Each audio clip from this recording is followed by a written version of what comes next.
साथियों नमस्कार। हम उत्तर प्रदेश की प्रमुख योजनाओं के बारे में चर्चा कर रहे हैं। उसी के अंतर्गत आज हम देखेंगे उत्तर प्रदेश पर्यटन नीति 2018।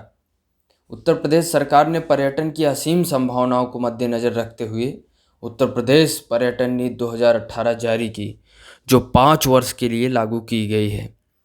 प्रदेश की शीर्ष पर्यटन राज्य के रूप में स्थापना करना, जनसाधारण की उद्यमशीलता को प्रोत्साहन एवं पर्यटन के माध्यम से सतत एवं समावेशी विकास के उद्देश्य से उत्तर प्रदेश पर्यटन नीति 2018 को प्रख्यापित किया गया। यदि आप देखें कि कोरोना काल में पर्यटन बिल्कुल अस्त व्यस्त रहा, पर्यटन नाम मात्र का भी नहीं हो पाया है और एक पर्यटन राज्य की अर्थव्यवस्था में इसका महत्वपूर्ण योगदान है। अब हालांकि उसमें धीरे धीरे सुधार हो रहा है। तो उस नीति को हम देखें तो यह प्रावधान है कि सभी नई पर्यटन इकाइयों को भू उपयोग परिवर्तन शुल्क और विकास शुल्क से पूर्ण छूट मिलेगा तथा लीज होल्ड टूरिज्म इकाइयों को विकास प्राधिकरणों के नियमों के अंतर्गत फ्री होल्ड कराने की अनुमति प्राप्त होगी। इस नीति में यह भी प्रावधान किया गया कि किसी विकास क्षेत्र में यदि कोई पुरानी हेरिटेज संपत्ति हेरिटेज होटल में परिवर्तित की जाती है तो संबंधित विकास प्राधिकरण द्वारा ऐसी परिवर्तित की गई संपत्ति के भू उपयोग को हेरिटेज होटल की संज्ञा प्रदान की जाएगी। कोई भी हेरिटेज संपत्ति है तो यदि उसको हेरिटेज होटल में परिवर्तित किया जाता है तो उसे हेरिटेज होटल के रूप में संज्ञा प्रदान की जाएगी और तथा इसका भू उपयोग परिवर्तन शुल्क में 100% छूट प्रदान की जाएगी। सालाना 5,000 करोड़ रुपए का निवेश तथा 5 लाख प्रत्यक्ष एवं परोक्ष रोजगार के अवसर पैदा करने का उद्देश्य है। इस नीति के अंतर्गत देश की सबसे अधिक पर्यटकों के आगमन और उनसे प्राप्त राजस्व के संदर्भ में पर्यटन सर्किट सृजित करने, पर्यटन अवस्थापना सुविधाएं विकसित करने, रोजगार सृजित करने और पर्यटकों को एक सुखद अनुभव प्रदान करने के माध्यम से उत्तर प्रदेश सबसे आकर्षक पर्यटन गंतव्य के रूप में स्थापित करने का कार्य इसके माध्यम से किया जाएगा कि एक सुख की अनुभूति हो कि कोई भी विदेशी पर्यटक हो या देश के किसी भी कोने से उत्तर प्रदेश में यदि आए तो उसे एक सुखद अनुभूति हो कि इतना इंफ्रास्ट्रक्चर डेवलप किया जाए उत्तर प्रदेश पर्यटन नीति के माध्यम से। और घरेलू पर्यटकों के आगमन में सालाना 15% वृद्धि की संभावना रखी गई है। विदेशी पर्यटकों की संख्या में 10% वृद्धि का लक्ष्य रखा गया है।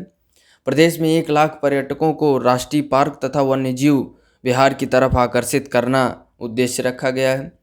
10 हेरिटेज भवनों को प्रतिवर्ष हेरिटेज होटलों में परिवर्तित करना, पर्यटन लैंड बैंक का सृजन करना, इको टूरिज्म को बढ़ावा देने का विशेष प्रयास करना, स्थानीय उद्यमिता को मेलों और पर्वों के माध्यम से आकर्षित करना, यानी जो हमारी स्थानीय उद्यमिता है उसको जो है मेलों और पर्वों के माध्यम से आकर्षित करना और पर्यटन क्षेत्र में 10 लाख रुपए के निवेश से लगभग 90 लोगों के लिए रोजगार सृजित हों हर पर्यटन क्षेत्र में, ऐसी एक संभावना विकसित की जाए। उत्तर प्रदेश पर्यटन क्षेत्र की सभी गतिविधियों का उद्योग का दर्जा प्रदान किया जाए और कम से कम एक साइट पे तो कम से कम 90 लोग को रोजगार सृजित हो और 10 लाख रुपए का निवेश हो।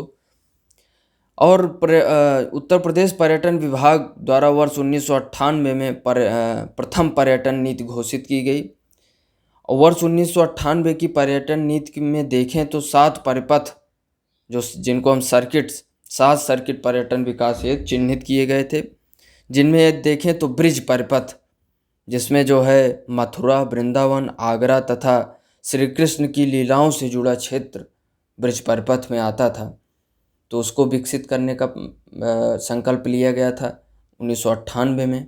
बुंदेलखंड परिपथ झांसी, ललितपुर, देवगढ़, कालिंजर, चित्रकूट तथा निकटवर्ती क्षेत्र ये बुंदेलखंड परिपथ के अंतर्गत विकसित करने का था प्रावधान विकसित किया गया।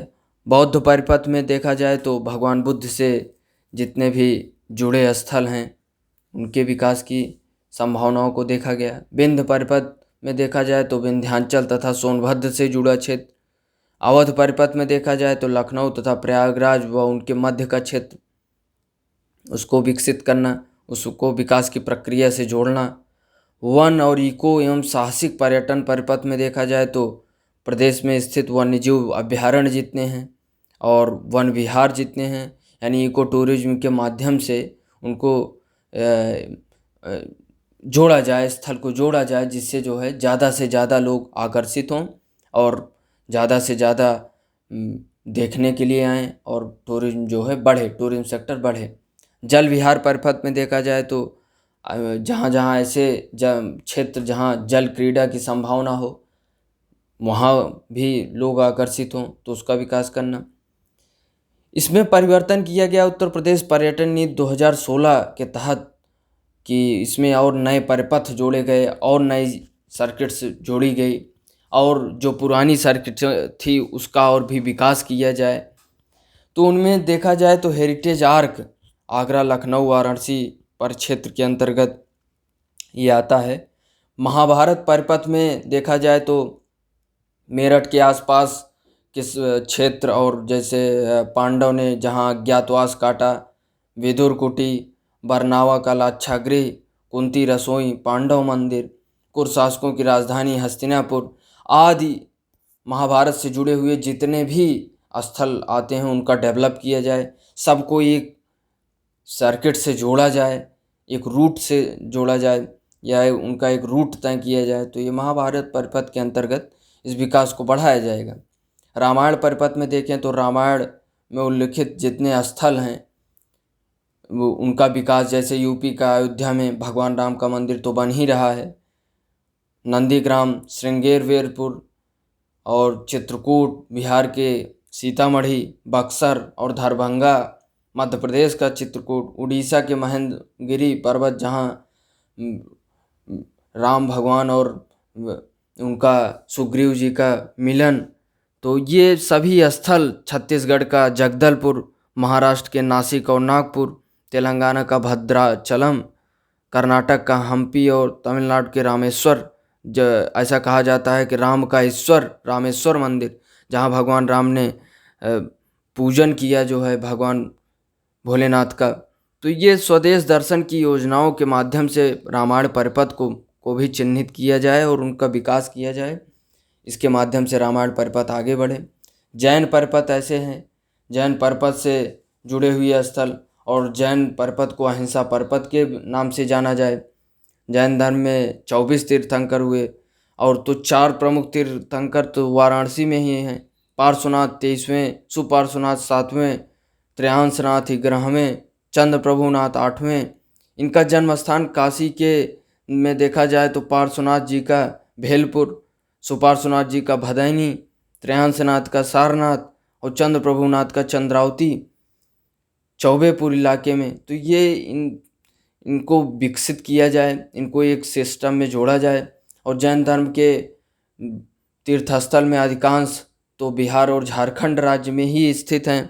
भगवान महावीर से जुड़े हुए जितने भी स्थल हैं, जन्म कुंडलपुर, नालंदा, निर्वाण स्थली पावापुरी जहाँ कैवल्य प्राप्त हुआ, तो इन सभी परिपथों, इन सभी स्थानों को इस सर्किट के माध्यम से जोड़ा जाएगा, इनका विकास किया जाएगा।